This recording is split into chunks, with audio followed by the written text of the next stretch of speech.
So I want to talk about the concept of a constructor.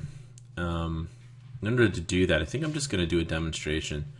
So I have a website here, and regardless of what it does, I'm just going to create a new folder in that website. I'm just going to call it classes. And inside of that classes folder, I'm going to create a brand new class.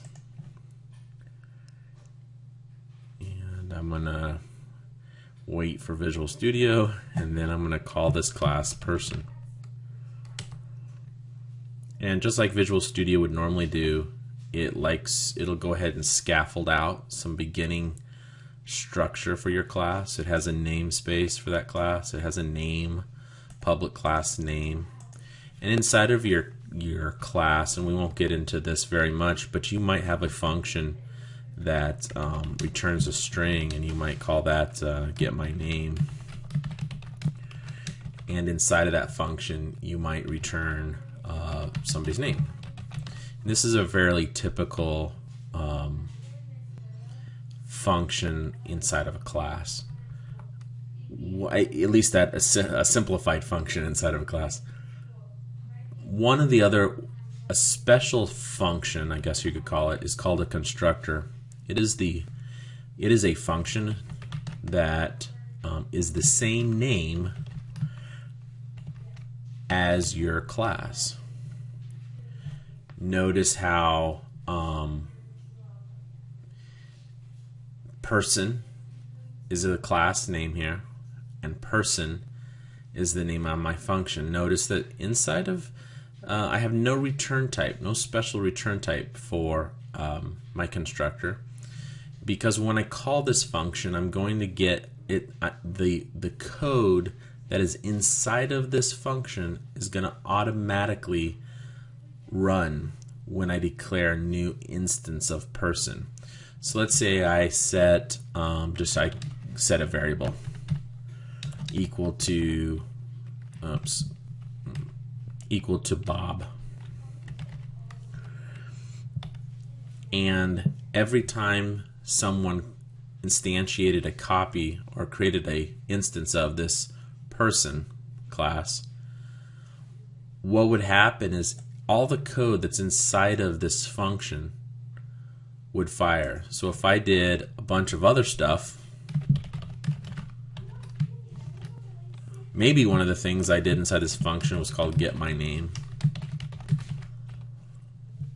this code would run automatically when somebody instantiated a new copy. Sometimes I call that newed up. They newed up, N-E-W, a new copy or a new instance of a person class. This function is called a constructor, and it is special. It is different than any of the other functions, primarily because its name is matching by convention. The name of the class and the name of the function are the same. And inside of the function, it's doing some code that'll automatically run, even if you never called the person function. This code will automatically run when you create a new instance of the person class. For instance, if you were in another class and you said var Steve equals new person. This isn't code you would write right here. But where you're instantiating a new person and you're calling it Steve, when that code goes to run, and if you're able to debug, as you're debugging the application, you would notice the execution line would come in here because you were instantiating a brand new instance of person. This code automatically runs when the person class is instantiated. It's called a constructor. It's definitely different than having to explicitly call a function on that class. This code in here doesn't automatically get ran when the person class is created. You would have to explicitly call this function. This is a fairly typical structure of a function, but only this constructor function is going to fire automatically. It's going to run automatically when somebody declares a new instance of a person class.